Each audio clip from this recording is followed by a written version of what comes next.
요즘 즐겨보는 소설이나 드라마가 있으신가요?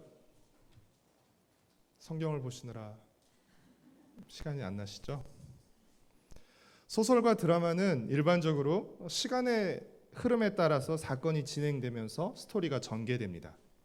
그러나 이따금씩 시간을 거슬러서 과거에 일어났던 사건이나 중요한 장면을 다시 보여주기도 합니다. 왜냐하면 과거의 이 장면, 과거의 이 사건이 앞으로 계속 진행되는 스토리를 이해하는데 중요한 단서가 되기 때문입니다.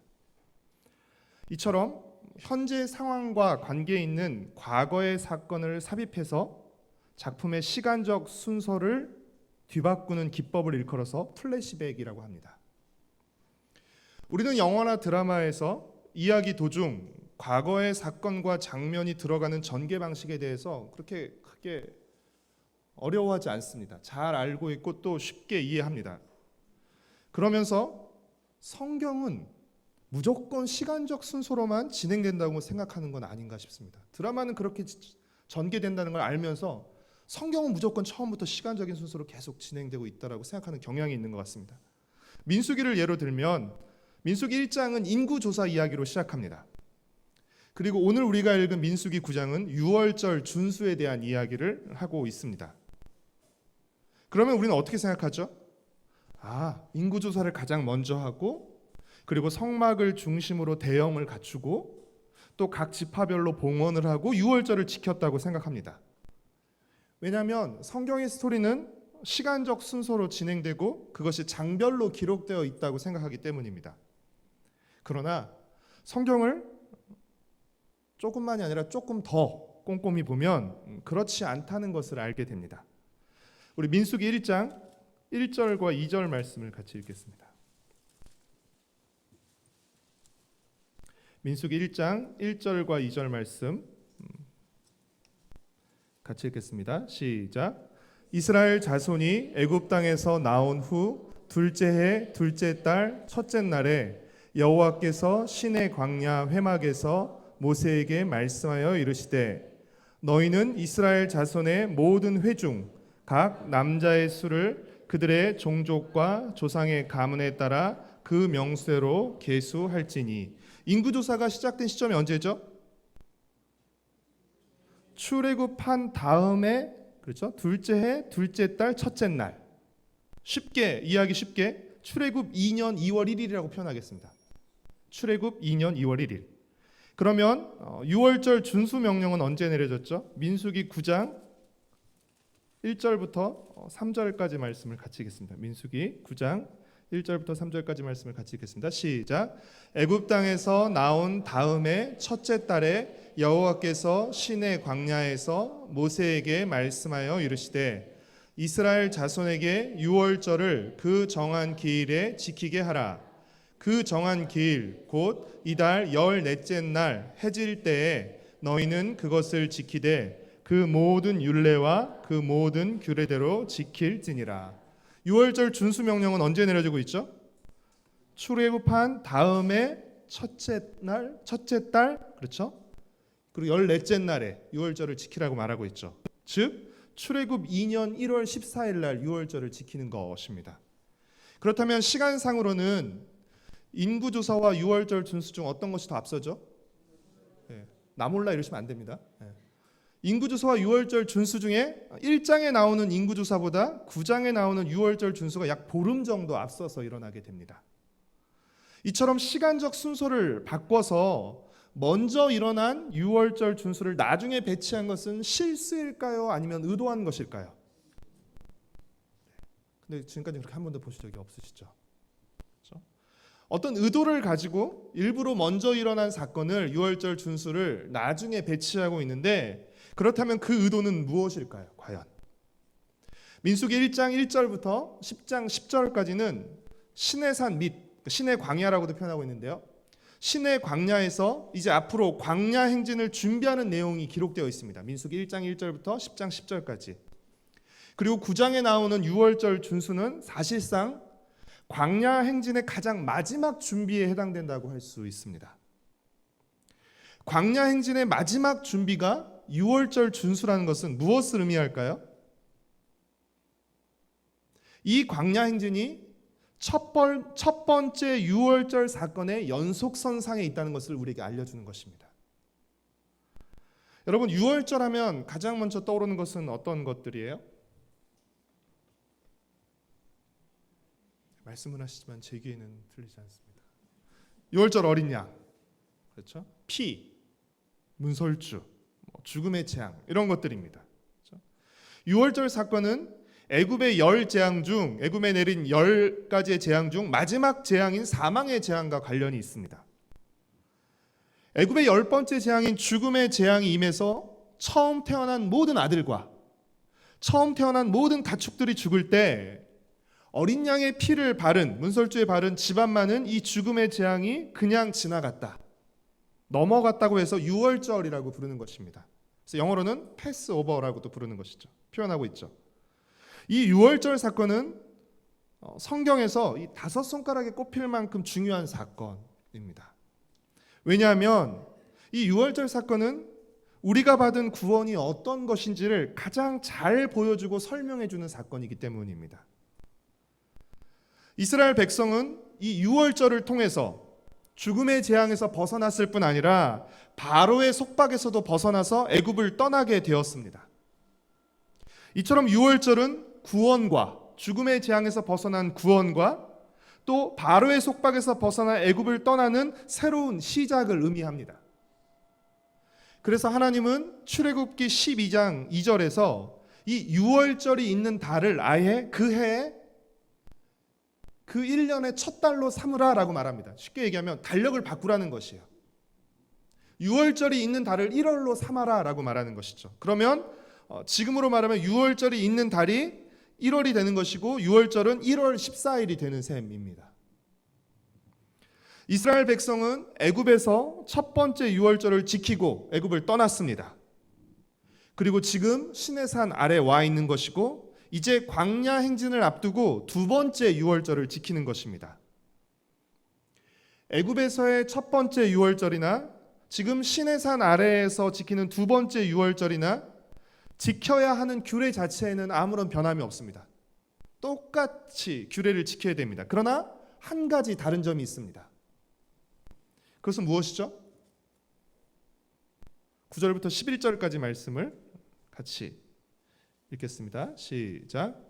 여호와께서 모세에게 말씀하여 이르시되 이스라엘 자손에게 말하여 이르라.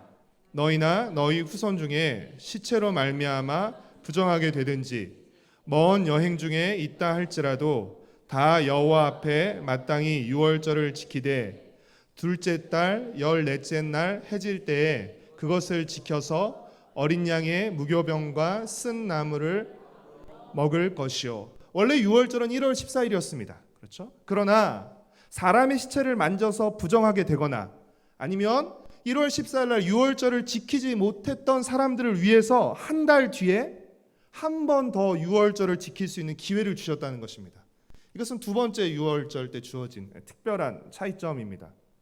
원래는 1월 14일에 유월절을 지켜야 하는데 그때 사정이 생겨서 유월절을 지키지 못하는 사람들을 위해서 한 달 뒤인 2월 14일에 한 번 더 유월절을 지킬 수 있는 기회를 주셨다는 것입니다. 그러나 2월 14일에 유월절을 지키는 사람들에게도 그 규례의 내용은 변함없이 동의를 했습니다. 우리 12절 말씀, 민수기 9장 12절 말씀을 같이 읽겠습니다. 시작. 아침까지 그것을 조금도 남겨두지 말며 그 뼈를 하나도 꺾지 말아서 유월절 모든 율례대로 지킬 것이니라. 이 유월절 규례, 유월절 율례는 이스라엘 백성뿐 아니라 이스라엘 백성을 따라온 다른 이방 거류민들에게도 해당되었습니다. 우리 14절 말씀을 같이 읽겠습니다. 만일 타국인이 너희 중에 거류하여 여호와 앞에 유월절을 지키고자 하면 유월절 율례대로 그 율례를 따라서 행할지니 거류민에게나 본토인에게나 그 율례는 동일할 것이니라. 유월절이 구원과 새로운 시작을 의미한다고 할 때 누구나 유월절을 지킬 수 있었다는 것은 무엇을 의미하죠?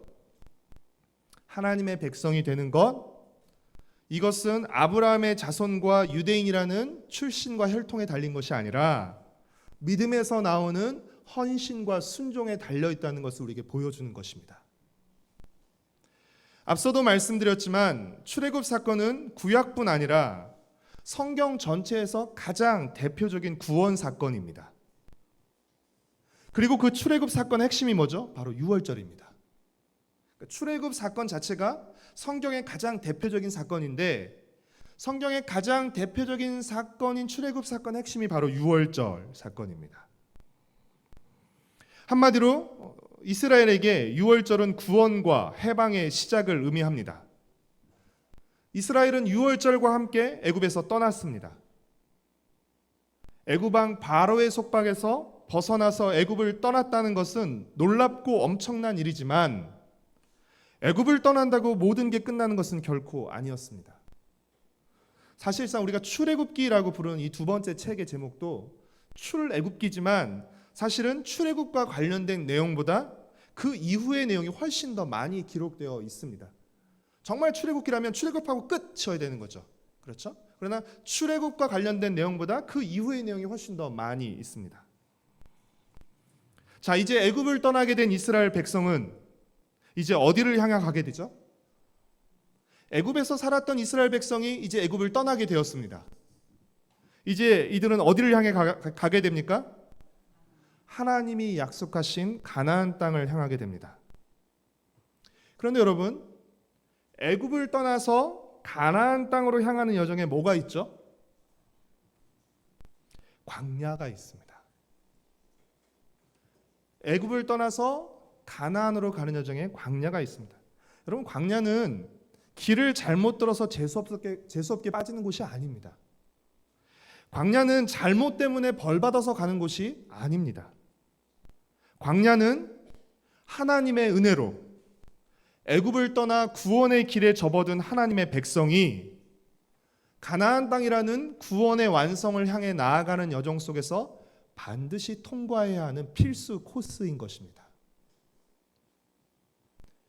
그렇다면 하나님은 왜 자기 백성으로 하여금 광야를 지나게 하시는 것이죠? 광야에서 하나님만을 참 하나님으로 알도록 가르치시기 때문입니다. 광야에서 하나님을 의지하고 신뢰하는 법을 훈련하시기 위해서입니다. 여러분, 사실 애굽은 어떤 곳이었죠? 애굽은 수많은 우상들이 판을 치는 곳이었습니다. 또 바로가 애굽에서는 하나님이기도 했습니다. 하나님의 애굽에 내린 열재앙은 사실은 애굽의 각 우상들에게 내린 심판과도 같은 것입니다. 그 애굽의 우상들이 참 하나님이 아니라 가짜 하나님이라는 것을, 그리고 하나님만이 참 하나님이라는 것을 하나님은 10가지 재앙을 통해서 하나씩 증명해 보이신 것입니다. 광야는 내가 그동안 붙들고 하나님으로 믿고 붙들고 살아왔던 그것들이 참 하나님이 아니라 가짜 하나님이라는 것을, 그리고 오직 하나님만이 참 하나님이라는 것을 보고 배우고 경험하는 곳입니다. 여러분, 애굽에서 어떤 삶을 살아왔든지 간에 그가 애굽에서 자신의 삶을 지탱시켜 줄 거라고 믿어왔던 그 모든 것들은 광야에서 철저히 무력화됩니다. 광야는 그동안 가짜 하나님이라고 믿고 붙들고 살아왔던 우상들이 철저히 무력해지고 오직 하나님만을 바라보며 붙들게 되는 곳입니다. 그렇기에 구원받은 하나님의 백성에게 광야는 반드시 존재합니다. 우리는 반드시 이 광야를 통과해야 합니다. 그리고 이 광야는 반드시 믿음으로만 통과할 수 있습니다. 민수기식으로 말하면 하나님이 거하시는 성막을 중심에 모시고 그 성막을 뒤따름으로만 광야를 통과할 수 있는 것입니다. 2017년 현재를 사는 우리가 대략 3,500년 전에 살았던 이스라엘 백성의 광야 여정기인 민수기를 읽어야 하는 이유가 무엇이죠? 사람과 시대, 상황은 달라져도 구원의 패턴과 본질은 변함이 없기 때문입니다. 그렇다면 이 유월절 사건은 우리의 구원과 어떻게 연결이 되죠? 예수 그리스도를 통해서 연결이 됩니다. 출애굽 사건의 핵심은 유월절이었고 유월절의 핵심은 유월절 어린 양입니다. 유월절 어린 양의 희생과 죽음, 그리고 그 피를 통해 죽음의 재앙에서 벗어날 수 있었습니다. 그 유월절 어린 양의 실체가 바로 예수님이셨던 것입니다. 여러분, 예수님이 십자가에 돌아가신 날이 유월절이었고 체포되시기 전에 제자들과 함께 최후의 만찬을 했던 그 자리가 유월절 식사 자리였던 것은 결코 우연의 일치가 아닙니다. 예수님이 바로 그 유월절 어린 양, 유월절 어린 양이 모형이었다면, 그림자였다면 예수님이 바로 그 실체라는 것을 보여주는 것이죠. 민수기 9장 12절에도 나와 있지만 유월절 규례 중에 유월절 어린 양의 뼈를 꺾지 말도록 그런 규례가 있었는데, 예수님은 십자가에서 다른 죄인들보다 일찍 돌아가셨기 때문에 로마 병사들은 예수님의 뼈를 꺾지 않았습니다. 왜냐하면 뼈를 꺾어야 일찍 죽기 때문에. 그러나 예수님은 이미 돌아가셨기 때문에 로마 병사들은 예수님의 뼈를 꺾지 않았고, 그럼으로써 유월절 어린 양의 뼈를 꺾지 않는다는 이 말씀이 성취된 것입니다. 한마디로 유월절 사건은 예수님의 십자가를 통해서 완전히 성취된 것이라고 할 수 있습니다. 이스라엘 백성이 유월절을 통해 받은 구원 안에 사망의 재앙을 통과할 뿐 아니라 애굽을 떠나 가나안으로 향하는 광야를 통과하는 여정이 포함되어 있던 것처럼, 우리가 예수님의 십자가를 통해 받은 그 구원 안에도 죄와 저주를 통과할 뿐 아니라 죄를 떠나 하나님을 향하는 믿음의 여정, 구원의 여정이 포함되어 있는 것입니다. 사랑하는 성도 여러분, 하나님은 처음부터 유월절 절기를 영원한 규례라고 명명하셨습니다. 유월절 절기를 영원한 규례로 정하고 대대로 지키라고 명령하셨습니다. 민수기 9장은 그 명령에 따라서 시내산 아래에서 두 번째 유월절을 지키는 내용입니다. 그러나 유월절은 이제 시내산 아래에서뿐 아니라 앞으로 가나안 땅을 향해 나아가는 내내 지켜야 하고, 또 가나안 땅에 들어가서도 지켜야 하는 것입니다. 왜냐하면 물론 가나안 땅이라는 약속의 땅이 구원의 완성이라는 형태로 다가오긴 하지만, 최종적인 구원의 완성은 단지 가나안 땅이라는 땅에 들어가는 것이 아니라 그곳에서 하나님을 닮고 따르는 하나님의 백성으로 살아가는 것이었기 때문입니다. 왜 광야가 필요했어요? 광야에서 하나님을 참 하나님으로 믿고 붙들고 따르는 그 훈련이 필요했던 것입니다. 만약 애굽에서 나오자마자 가나안으로 들어갔다면 그들은 애굽 사람들과 똑같은 이스라엘 백성이 되는 것이고, 또 가나안 사람들과 다를 것이 없는 이스라엘 백성이 되는 것입니다. 광야의 여정을 통해서 하나님을 배우고 우상을 버리고 하나님을 따르는 하나님의 백성으로 훈련이 된 것입니다. 여러분, 우리도 마찬가지예요. 단순히 천국에 골인하는 것이 우리 신앙의 목적이 아니라, 우리는 하나님을 닮은 하나님의 사람으로 그렇게 이 땅을 살아가고 훈련하고 그렇게 하나님 앞에 서는 것이 우리 구원의 완성인 것입니다. 이스라엘의 출애굽 사건, 죽음의 재앙에서 벗어난 유월절 사건은 역사적으로 단 한 번 일어났습니다. 그러나 하나님은 이스라엘 모든 자손이 이 유월절을 대대로 지켜서 이 역사적으로 한 번 일어났던 이 유월절 날 베풀어졌던 구원의 은혜를 기억하면서 구원의 여정을 계속해서 걸어가기를 원하셨던 것입니다. 그 사건은 비록 한 번밖에 안 일어났지만 그 사건으로 시작된 구원의 여정을 너희가 유월절을 지켜 기억하며 계속 걸어가도록 한 것입니다. 예수님의 십자가 사건도 마찬가지입니다. 예수님의 십자가 죽음과 부활은 역사적으로 단 한 번밖에 일어나지 않았지만, 하나님은 예수님의 죽음과 부활로 모든 시대 모든 사람에게 구원의 길을 열어놓으신 것입니다. 그리고 누구든지 예수님을 믿는 믿음으로 이 구원의 길을 걸을 수 있게 하신 것입니다. 사랑하는 성도 여러분, 유월절은 한 번 지키는 것으로 끝나지 않고 계속해서 지켜야 합니다. 이스라엘 백성의 구원은 애굽을 떠나는 것으로 끝나는 것이 아니라 약속의 땅에 이르기까지 계속 나아가야 하는 것이었기 때문입니다. 제가 설교 준비를 하면서 책을 읽다가 인상 깊은 문구를 발견했습니다. 이런 내용이었습니다.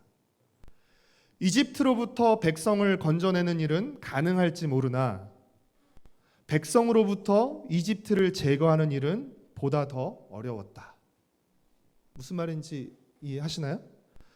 이집트에서 백성을 건져내는 일은 가능할지 모르나 일도 쉬운 일은 아니었습니다. 그러나 더 어려운 일은 무엇이라는 것이에요? 이스라엘 백성 안에 있는 애굽을 떠나게 하는 것, 애굽을 벗어나게 하는 것은 더 어려운 일이었다는 것입니다. 여러분, 이제 우리가 민수기 묵상도 하고 있는데요. 민수기 여정을 거쳐가면서 이스라엘 백성들이 계속해서 광야에서 보인 태도가 무엇입니까? 철저한 노예 근성입니다.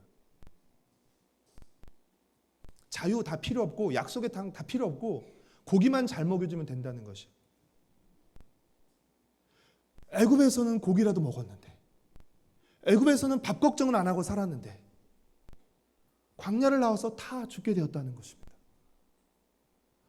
여러분, 이스라엘 백성들이 광야에서 보이는 모습은 우리가 이 땅을 살아가면서 보이는 모습과 다를 것이 하나도 없습니다.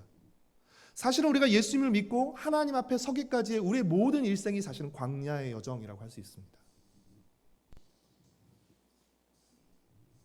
우리 몸이 단지 애굽에서 떠나는 것으로 그치지 않고 우리 안에 남아 있는, 우리 안에 뼛속 깊이 스며들어 있는, 철저히 배어 있는 그 애굽으로부터 계속해서 떠나야 한다는 것입니다. 한 번 떠나는 것으로 끝나는 것이 아닙니다. 계속해서 유월절을 지키면서 떠나는 것이죠. 유월절이 무엇이에요? 떠남과 연관되어 있잖아요. 유월절, 첫 번째 유월절을 지킴으로 애굽을 떠났습니다. 두 번째 유월절을 지킴으로 시내산을 떠나게 되었습니다. 유월절을 계속해서 지켜나면서 아직 우리 안에 남아있는 애굽들로부터, 죄로부터 계속해서 떠나가야 하는 것입니다. 사랑하는 성도 여러분, 첫 번째 유월절로 말미암은 출애굽은 다만 시작일 뿐입니다. 계속해서 유월절을 지키면서 약속의 땅을 향해 나아가야 합니다. 마찬가지로 예수님을 믿는 것은 출애굽만큼이나 출애굽 이상으로 놀라운 구원의 시작이지만 완성이 아니라 시작일 뿐입니다. 우리는 계속 예수님을 붙들고 예수님을 따르며 천국을 향해 그리고 하나님을 향해 나아가야 합니다. 여러분, 사실 두 번째 유월절을 지킨다는 것은 은혜입니다. 뭘 또 지켜? 뭘 계속 지켜? 라고 생각할지 모르겠지만 두 번째 유월절을 지킨다는 것은 은혜입니다. 왜냐하면 첫 번째 유월절이 있었기에 두 번째 유월절을 지킬 수 있는 것이기 때문입니다.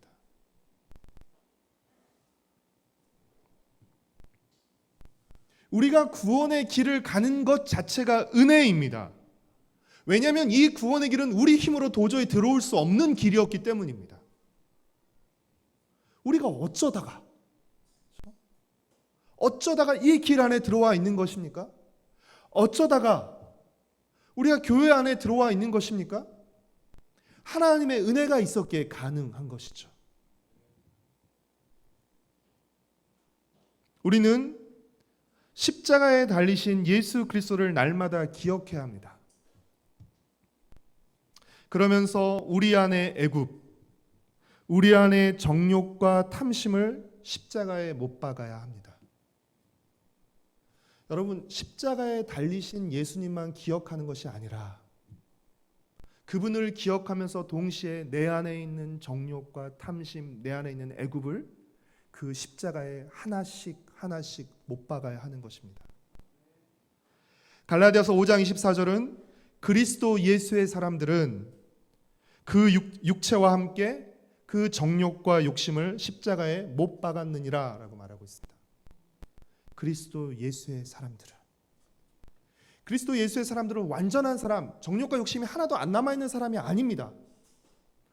하나씩 하나씩 못 박아가기 시작하는 사람들입니다.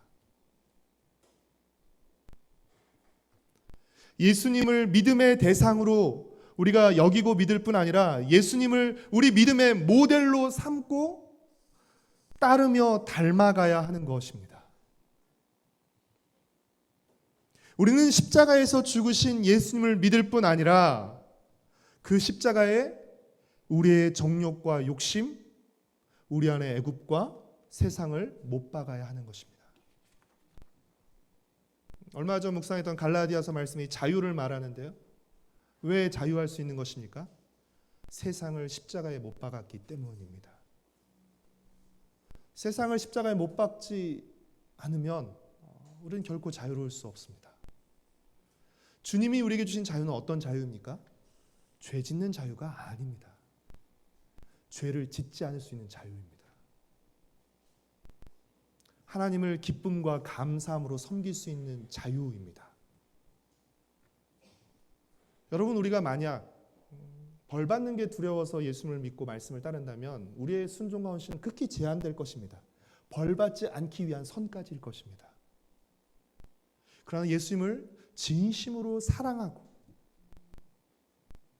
예수님을 뜨겁게 사랑할 때 우리의 순종과 헌신은요, 사실 우리의 목숨을 내어놓는 데까지 나갈 것입니다. 그래서 누가 시켜서 두려움으로 하는 것이 아니라 사랑과 자원함과 기쁨으로 하는 것이기 때문입니다. 그래서 여러분, 우리는 믿음으로 구원받지만 행함이 없어도 되는 것 아니에요. 믿음으로 구원받았기에 우린 더 자유롭게, 더 기쁘게, 더 열심히 행함이 나타나야 하는 것입니다. 말씀을 마무리하겠습니다. 설교를 준비하면서 한 휴대폰의 광고 문구가 떠올랐습니다. 그것은 완성이자 새로운 시작이었습니다. 완성이자 새로운 시작. 우리의 구원은 완성이자 새로운 시작입니다. 우리의 구원은 우리의 새로운 삶을 살 수 있도록 만들어줍니다. 구원을 받는다는 것은 무엇을 의미해요? 이제 새로운 삶을 살 수 있게 만든다는 것입니다. 지금까지는 죄의 종으로 노예로 살아왔다면 이제는 그리스도의 하나님의 아들과 자녀로 그리스도의 종으로 살 수 있는 새로운 삶이 펼쳐진다는 것을 의미하는 것입니다. 사랑하는 성도 여러분, 이미 시작된 구원을 점점 더 늘려가십시오. 이미 시작되었고 이미 우리는 구원의 길에 접어들었습니다. 이 구원을 점점 더 늘려가시고 점점 더 완성해 가십시오. 죄로부터 떠나 하나님을 향해 점점 더 가까이 나아가십시오. 완전한 유월절 어린 양이신 예수님의 십자가를 기억하면서 죄로부터 점점 더 멀리 떠나 하나님께로 점점 더 가까이 나아가는 저와 여러분, 우리 가정과 세대로 공동체가 되기를 간절히 소망하고 축복합니다. 우리 시작된 내 우리 함께 찬양하시고 같이 기도하도록 하겠습니다.